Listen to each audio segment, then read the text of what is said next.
Então vamos lá, boa noite a todos. Nós vamos hoje dar início a mais uma carta geral.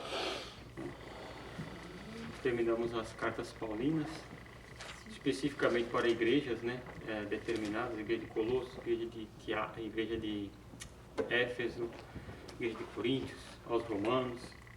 E essas são cartas mais gerais, né? Nós terminamos a carta aos Hebreus e a segunda, depois de Hebreus, vem a carta de Tiago. Tiago. Essa carta foi escrita por volta do ano 45 a 50, né, da nossa era, anos Dominus, né? Anos do Senhor, ou depois de Cristo, né? E talvez tenha sido a primeira carta a ser escrita, o primeiro escrito mais novo, assim, mais recente dos escritos do Novo Testamento, né? E o local onde ela foi escrita não se tem ideia.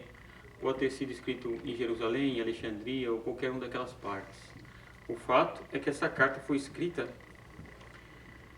para as 12 tribos, ou seja, para judeus que estavam espalhados pelo mundo.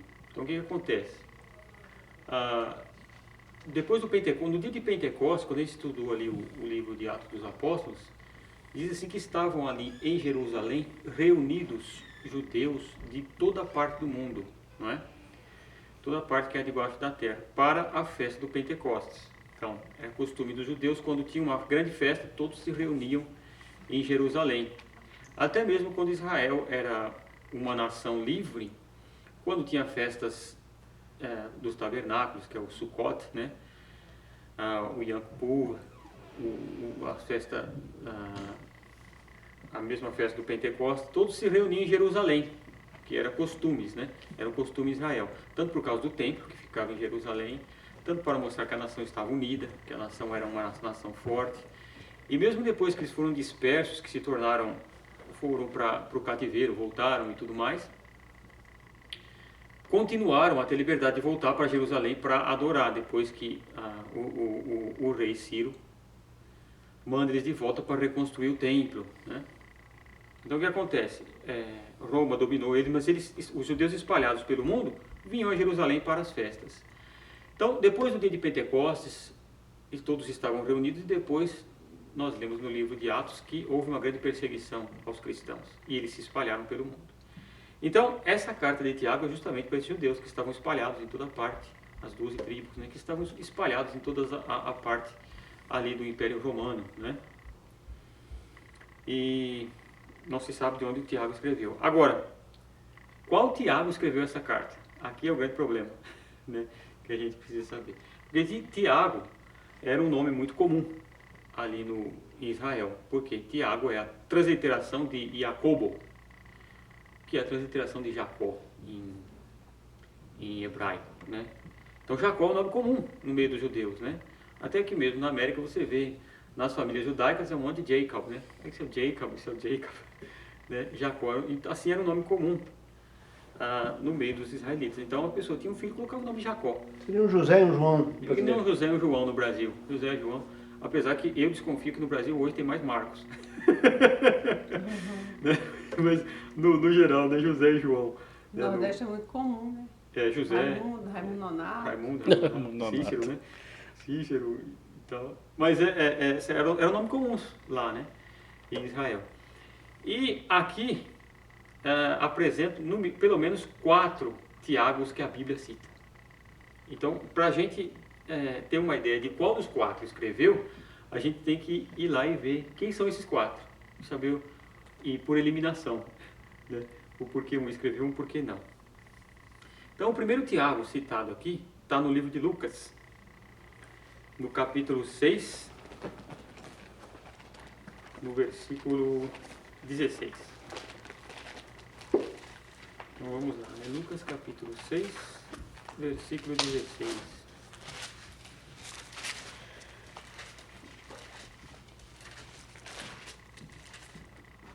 Olha que coisa interessante.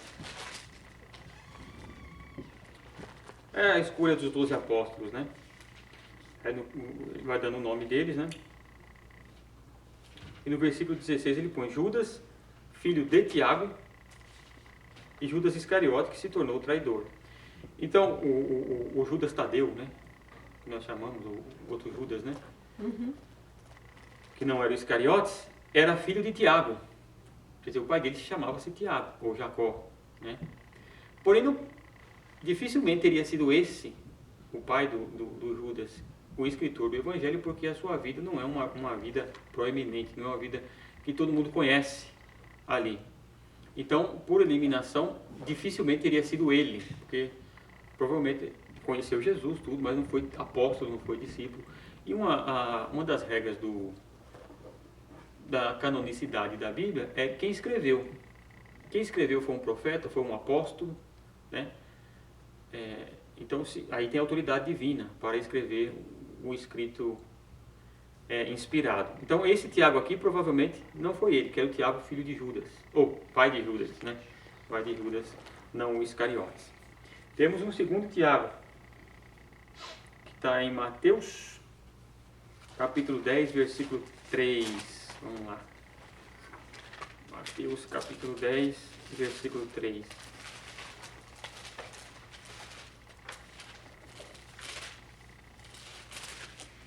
Também na escolha dos apóstolos, né? Aí ele diz assim: Filipe e Bartolomeu, Tomé e Mateus, o publicano, Tiago, filho de Alfeu. No versículo anterior também cita a mesma pessoa. Também. O mesmo, né? Em em Lucas também cita, filho de Alfeu. Agora aqui em Marcos, veja só, esse filho de Alfeu, Mateus. Aqui em Mateus, tem uma outra passagem dele em Marcos, no capítulo 15, que esclarece melhor quem seria esse Tiago aqui, esse Jacó. Engraçado, né? Ou, você vê a transliteração, no inglês é James, né? James. Que coisa, né? Você vê que coisa incrível, né? Inclusive a Bíblia mais famosa aqui nos Estados Unidos é King James, por causa do rei Tiago da Inglaterra, que pediu a tradução. Tem até quem quiser saber melhor sobre a tradução da King James, tem um livro chamado, como é que é o nome do livro? Sobre a tradução King James. E você vê ali os problemas que tem, tanto de tradução e tal, e por que escolheram King James, ok? Mas vamos aqui, a controvérsia, King James Controvérsia é o nome do livro. Capítulo 15, versículo 40, olha o que diz desse Tiago. Marcos? É de Marcos. Marcos 15. Marcos 15, versículo 40, diz assim: Estavam também ali algumas mulheres observando de longe, entre elas Maria Madalena, Maria, mãe de Tiago, o menor, e de José e Salomé. Esse Tiago aqui era chamado Tiago o menor, que era o filho de Alfeu, que depois vamos ver que tem Tiago o maior também, né? Então, Tiago Alfeu, ele era tido como Tiago o menor. Não sei porquê, talvez pode ter sido por causa da idade, que era mais novo. Talvez por isso chamado Tiago o menor. Era baixinho. Ou baixinho, né? Não tem o diminutivo. Foi o menor. Tiaguinho, né? Então, esse Tiago provavelmente não foi o escritor desse livro. Por quê? Quando o autor vai escrever, quando ele dá a introdução, geralmente ele coloca o nome, ele teria colocado Tiago, o menor. E o escritor aqui de Tiago, aqui do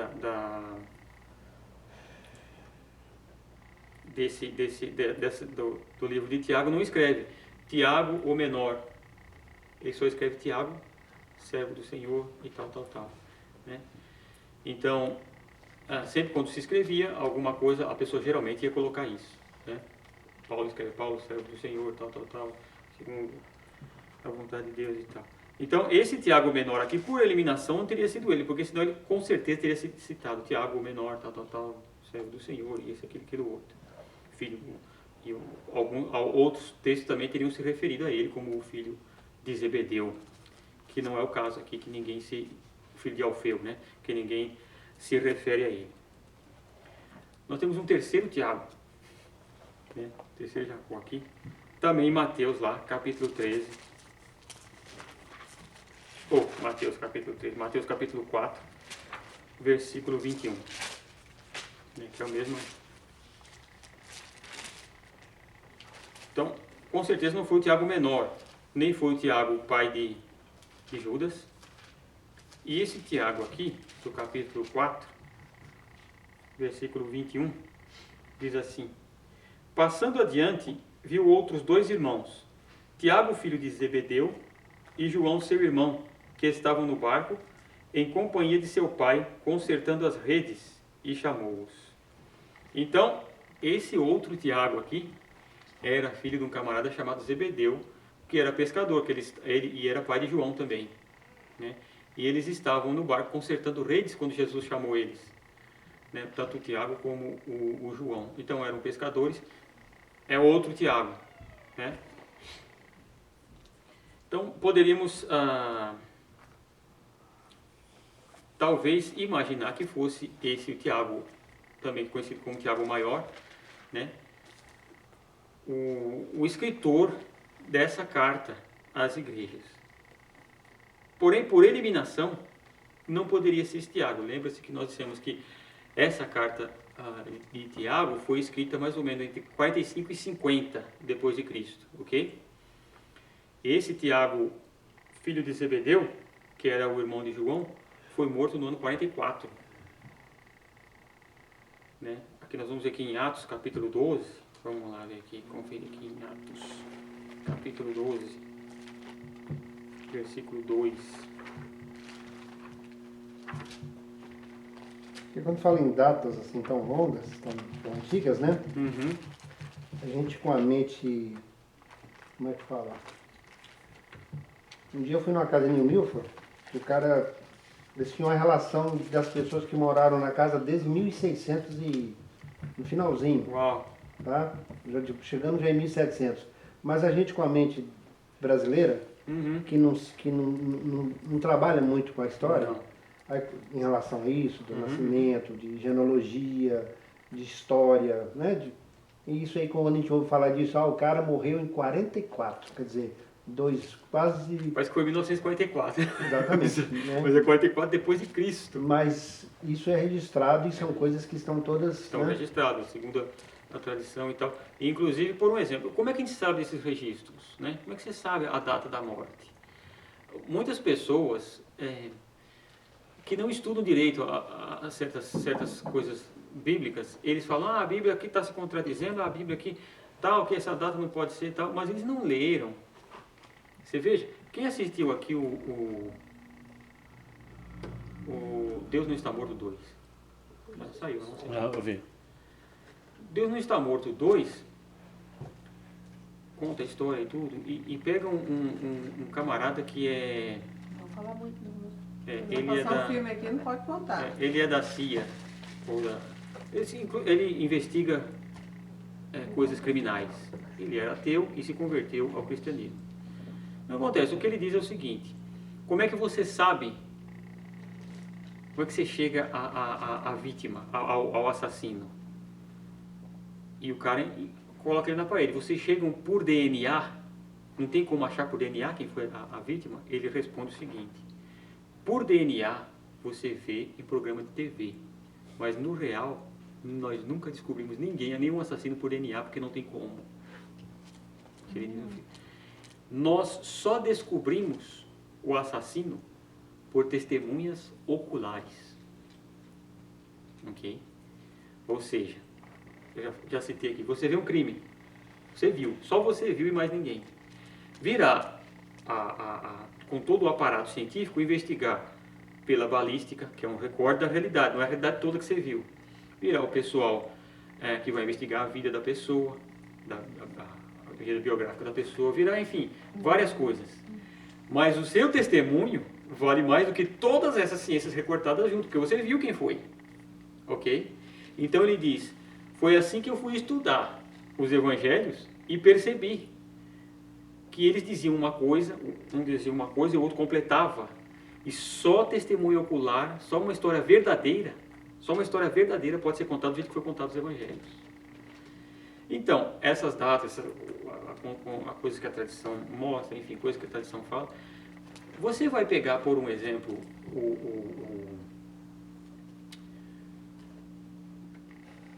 aquele que o João escreve a carta para ele, o Policarpo, né? Que é o pastor da igreja de Esmirna. Ele foi discípulo de João. E o Policarpo tem escritos dele na patrística. Ele conheceu João, ele viu João e ele conta coisas da vida de João. Não é? Ele foi testemunha ocular, ou seja, é por isso que as pessoas sabem, por registro.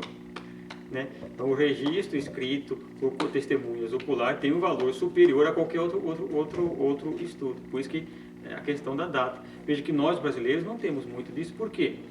Nós conhecemos no máximo nossos bisavós.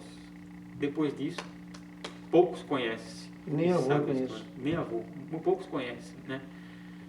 Porque nós sabemos a história do Brasil, né? A história do Brasil é uma história complicada, né?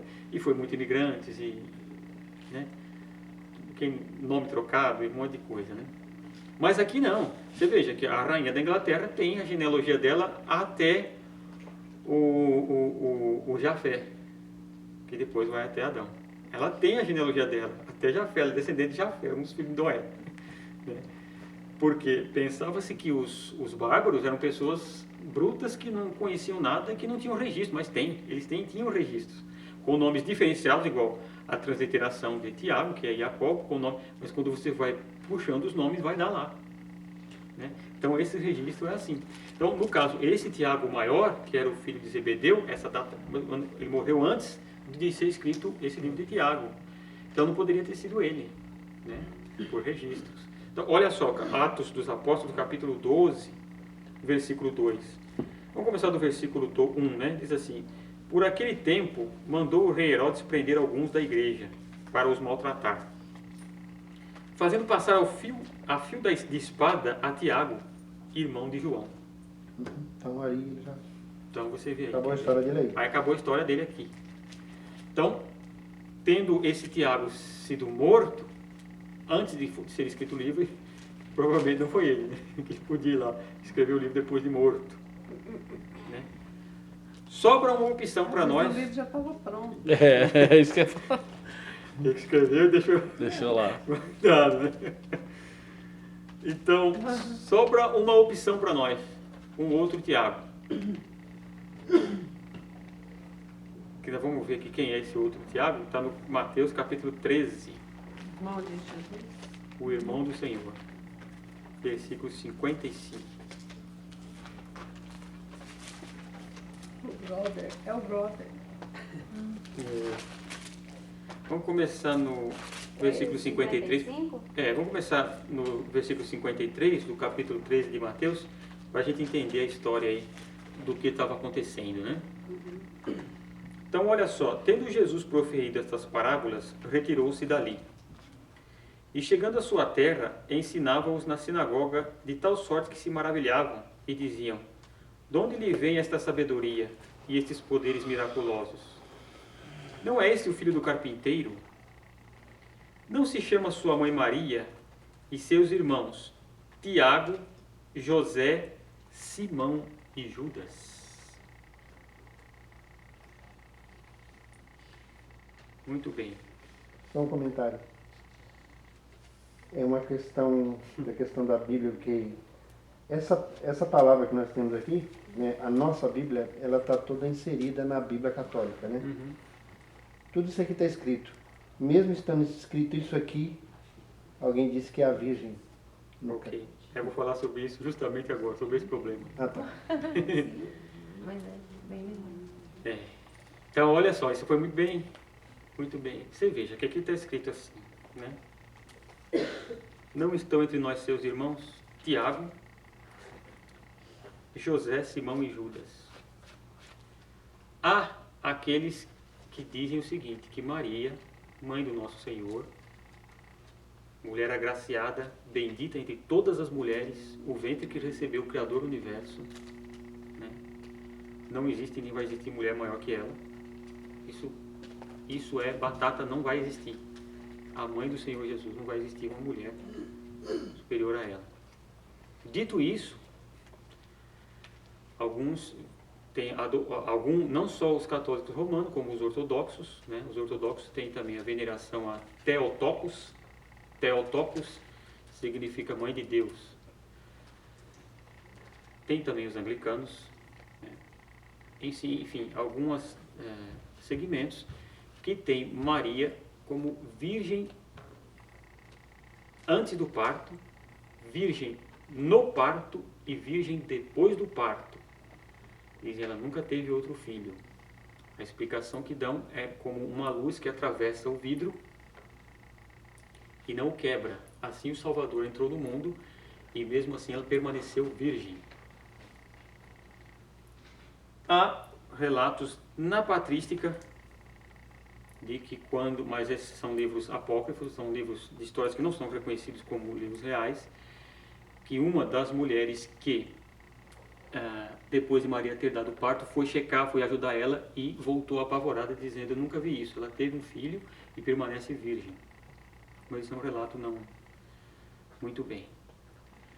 Então, a esses que se explicam a virgindade de Maria antes do parto, no parto e depois do parto, esta passagem eles explicam de duas maneiras. Uma, eles explicam que estes que são chamados irmãos de Jesus eram provavelmente primos, por causa da palavras parecidas ou iguais no aramaico. Porém, essa teoria não pode se sustentar, porque quando o anjo visita Maria, ele não diz até tua irmã Isabel está grávida, ele diz até tua prima, tua parenta. Então, se não fosse irmão, eles usariam outra palavra, parenta, outra coisa, não irmão. A outra linha que eles seguem, eles dizem o seguinte: esses irmãos de Jesus eram filhos de José que ele teve com uma outra mulher antes de se casar com Maria. Ele ficou viúvo, tinha esses filhos, e quando ele se casa com Maria, esses filhos vêm. Então ele não teve esses filhos com Maria.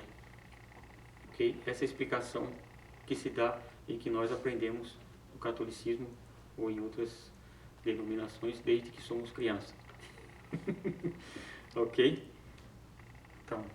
Mas tem baseado em quê? Isso baseado na doutrina da virgindade de Maria e baseado em outras histórias. Porque só isso para sustentar uma crença. Para sustentar não tem uma como crença. provar isso. Isso que nós queremos saber qual é. Não. Bom, dito tudo isso, aí nós viemos ao seguinte tema. Como devemos nós lermos as Escrituras? Aí entra a questão justamente da hermenêutica, né, que é a questão de como se interpreta as Escrituras. As Escrituras não devem ser lidas, você não deve pegar nunca como se diz, uma doutrina e tentar provar ela pelas Escrituras. A tua doutrina tem que sair das Escrituras, é o contrário, ok? Então, como diria Martim Lutero, onde as Escrituras falam, nós falamos. Onde elas se calam, nós nos calamos. E as Escrituras devem ser lidas de maneira normal, comum. O grande problema hoje, e isso não se dá só nesses meios, ou católico romano, ou ortodoxo, ou anglicano, não se dá só nesses meios. No meio protestante se dá de outra maneira. Somente no meio evangélico se dá de outra maneira. Ou seja, se lê a Bíblia buscando algo entre linhas, que seja uma revelação especial da revelação já revelada por Deus. Ok? Que é heresia. Porque o que é revelação? É a palavra de Deus revelada ao ser humano. Nós temos dois tipos de revelação principais. Teologicamente nós dizemos isso. São dois tipos de revelação. Uma é a revelação natural, que é o mundo, é o universo, são as coisas. Paulo fala assim: aqueles que não têm lei, aqueles que não conheceram, não têm desculpa, porque o que se pode crer de Deus se vê naquilo que Ele criou, nas coisas visíveis se vê o Deus invisíveis. Então o homem não tem desculpa quando ele chega diante de Deus. Então é a revelação de Deus, essa revelação que é o mundo, o universo, é uma revelação divina. Veja que os filósofos antigos acreditavam em Deus, por ir buscando, como diz Paulo, tateando no escuro, chegava a uma conclusão. Não é? Você vê Platão que fala do mundo das ideias, né? Quando ele fala o diálogo da caverna de Platão, quando ele fala do mundo superior, que é suposto existir um mundo superior, que esse mundo é só como se fosse sombras, né? Já dei aqui as 5 vias de São Tomás, que uma delas foi tirada de Aristóteles, que é a questão daquela prova de movimento, né? Coisas que mudam, né? Então, coisas em potenciais e coisas em ato. Então, tem que existir o ato puro, sem potencial, para que as coisas em potencial viessem a existir. Isso é Aristóteles, né? Bom, é a revelação natural. E a revelação especial, que são as Escrituras. O apóstolo João diz assim: Jesus Cristo fez muitas outras coisas que, se fossem para ser escritas, o mundo não conteria os livros. Mas essas daqui foram escritas para quê? Para que foi escrita a Escritura? Para que vocês creiais que Jesus é o Filho de Deus, e assim crendo, sejam salvos. Então, o objetivo da Escritura é a salvação do homem. Ok? Bem, dito isso, ela é a revelação especial de Deus para a nossa salvação. Então, não pode existir revelação de revelação. É como você chegar... Hoje você tira foto no celular, já aparece ali. Mas antigamente você batia a foto ali no filme, não é? Negativo. Negativo, levava o negativo para revelar, e chegava lá e revelava a foto. Aí revelava o que tinha saído no negativo, não era assim? Se você chegasse com uma foto e dissesse para ele: dá para você me revelar? Ele falou: revelar o que já está revelado? Eu posso fazer uma cópia, mas revelar o que está revelado não existe, né? Então, revelar o que já está revelado não existe. Você tirar da Bíblia o que ela não diz, não se pode, você cai em heresia. Então, de que maneira devemos nós lermos as Escrituras? Do jeito que ela está escrita. Não tem segredo. É por isso que qualquer um pode entender as Escrituras. Porque Jesus não disse as coisas somente para teólogos muito aprofundados no conhecimento das coisas divinas entender. Não. Ele disse a palavra para todos, para o povo. Os seus discípulos eram o quê? Pescadores, homens comuns, né? Então, o modo de nós lermos as Escrituras, primeiro, nós temos, claro, que pedir que o Espírito Santo nos guie para entender as Escrituras. E ler de maneira comum. O que está escrito ali. Aquilo que está dizendo, aquilo ali é a revelação de Deus para nós. Ou seja, quando diz, quando as Escrituras dizem, e Jesus, disse Jesus, né? Eu sou o caminho, eu sou a verdade, eu sou a vida. E ninguém vem ao Pai se não for por mim. O que ele quer dizer com isso? Ele quer dizer que só é salvo através dele, mais nada. Não existe nenhuma, né? Nenhum mistério, né? Nenhum mistério, né?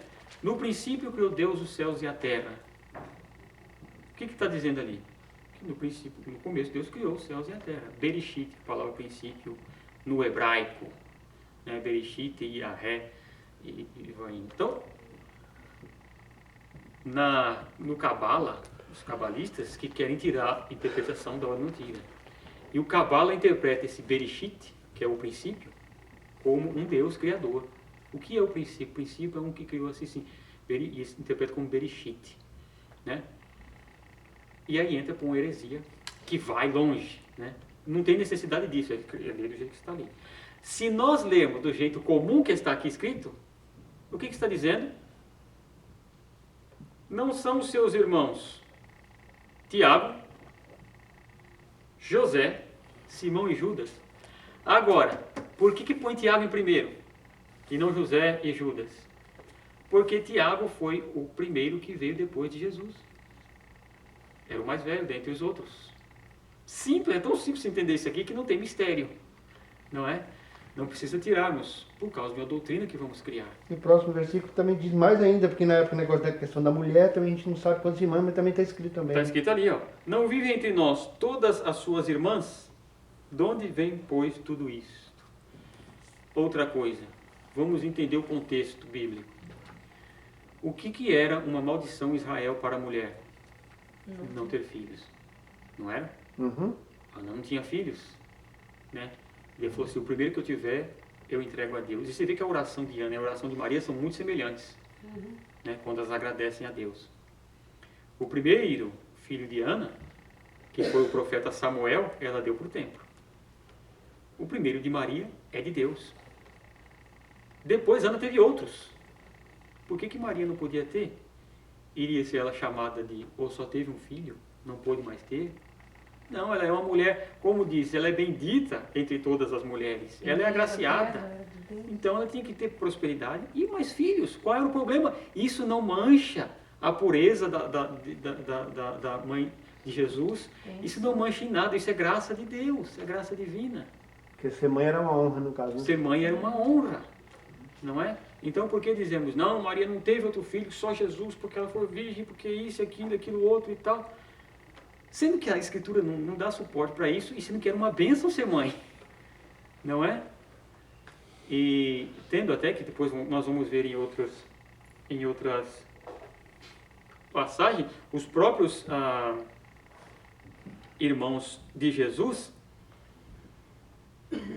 não criam nele até que ele ressuscitou. Você veja, das coisas que eles citam é que porque os irmãos de Jesus não criam nele e falavam coisas a respeito de Cristo, é porque eles não eram irmãos legítimos de Maria, eram irmãos de José, eram filhos só de José. Você vê onde chega a imaginação da pessoa, né? Mas acreditaram depois que Jesus ressuscitou, né? Então veja só, olha ali em Gálatas capítulo 1, versículo 19. Está claro isso aqui, irmãos? Só voltando àquele assunto que você falando de revelação, né? Não existe outra revelação. Eu acho que pelo menos no meio cristão, às vezes a pessoa emprega a palavra errada.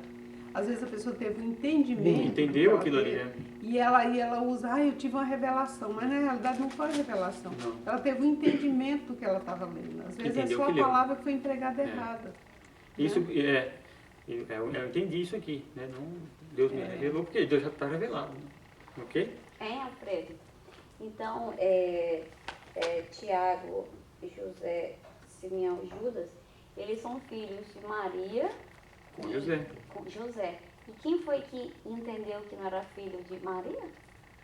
Ou eu pensei A linha dos que creem que Maria foi sempre virgem, eles acreditam que era um filho só de José com outra mulher. Ok? Para justificar, que ela virgindade de Maria eternamente. Eternamente.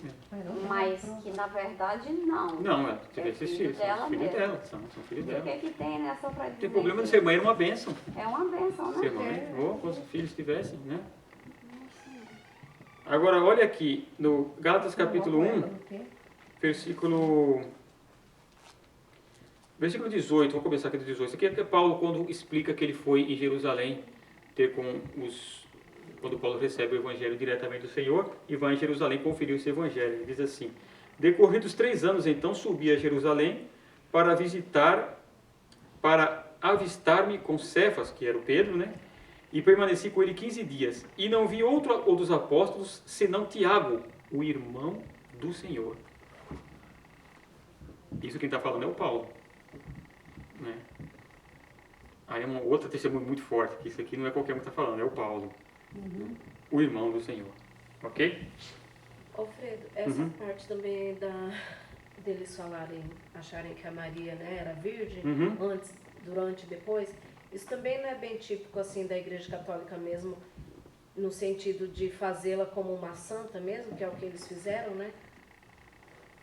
Às vezes cria-se um mito, né? Exatamente isso, cria-se um mito em volta de uma pessoa como... Querem pôr tanta santidade em uma só, que às vezes cria-se certas coisas em volta, né? Que ela não pode ser mãe de outra pessoa, a não ser do Cristo, né? Que o ventre dela não pode ter recebido outro filho, senão o Cristo, porque senão...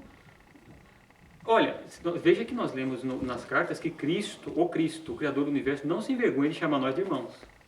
Não é? Ele não se envergonha. Será que Maria, a mãe dele, ia dizer, não posso ter outro filho, porque senão vai contaminar... Não existe isso, isso é uma coisa assim, justamente é o problema, né? Porque para ele ser carne, ele tem que ter nascido em carne. Carne. Porque se não foi um nascimento normal, ele não teria sido carne. Não teria sido carne. É verdade. Entendeu? Criado ali no ventre da Virgem, né? A Virgem conceberá e dará à luz um filho. E ele nasceu em uma família, um conceito familiar. Então tem que ter pai, mãe. ok que não tem outros filhos, mas ela foi agraciada em ter outros filhos. Aí pai, mãe, Toda a família. irmãos. Não tem problema nenhum em ter outros filhos. Né? Aliás, para mim, no meu modo de entender, era uma bênção. Ainda mais voltando na época, era uma bênção muito grande. Né? Ô Alfredo, pode ser então que ela tenha realmente te dado a luz a Jesus. Ela ainda vive, talvez José como diz a palavra, não a conheceu durante a gravidez dela. Isso é fato. Isso aí, então, é fato que ela deu à luz virgem, né? A palavra Exato. diz ali, a virgem conceberá e dará à luz um conceberá e filho. dará à luz um filho. O único detalhe é que a igreja quer manter Isso, né? Só isso. É fato. Agora, que José ia viver a vida toda com ela lá. E viver sem ter filhos, que não era uma coisa comum. Que não era uma coisa comum, era uma bênção ter filhos, mais filhos. A igreja tem que viver de alguma coisa. Quer dizer, é uma bênção. Qual foi quando Jesus criou o homem e a mulher? O que ele abençoa e lhes diz? Crescer e multiplicar. Quer dizer, abençoou para que multiplicasse. Por isso que Israel tinha. Não multiplicar não é uma bênção, é uma maldição. Ora, não é? Então, para mim, isso não é um exaltar a mãe de Deus. Talvez é inferiorizar ela. No meu modo de entender. Das maneiras, né? Mas no meu modo de entender, é dizer, foi abençoada, teve muitos filhos. Até alguns, então, questionam até aquela questão que quando Deus fala com Eva que estaria multiplicando as dores de parto, significando como se ela já tivesse tido parto e que as dores, aquela dor foi multiplicada. Entendeu? Então tem uns que tem essa... Quando houve aquela comunicação, tá, entre João, né, o Batista, né? E que isso tudo foi no ventre, não foi um ET que foi formado à parte. Houve um processo o quê? Natural. Gestação natural. Natural. Não é? Então é coisa... Sobrenatural. Agora, olha só. Quando o Tiago escreve a sua carta, ele não usa... Ele só escreve Tiago. Servo do Senhor. Por quê? Naquela época não existia sobrenomes, né? O máximo que se dizia era filho de alguém. Então, por exemplo, Simão Bar-Jonas. Bar é filho, né? Então, Simão Bar-Jonas é Simão, filho de Jonas. Não tem aquele negócio de sobrenome. Ou codinome, né? Então, quando Tiago usa, somente Tiago, não usa Tiago menor, Tiago maior, Tiago filho de Zebedeu, não usa nenhum disso, ele usa o nome como Tiago, por quê? Porque ele era um homem de proeminência, era um nome muito conhecido, e quando a pessoa era muito conhecida de proeminência, no meio dos outros, ele não usava nenhum codinome. Nós temos um exemplo disso no Evangelho de São Lucas, capítulo 24, Eles falavam de quem era o pai e também a profissão da pessoa também. Exato. Zaqueu ou publicano, Mateus. Exato. Né? Ele não usou nada disso, sabe por quê? Porque ele é uma pessoa muito conhecida. Uma pessoa que no meio deles já sabia assim quem era. O Tiago. Tiago quem? O irmão do Senhor. Não é? Então aqui nós temos um exemplo disso no Evangelho de São Lucas, no capítulo 24. No versículo... Nós seguimos essa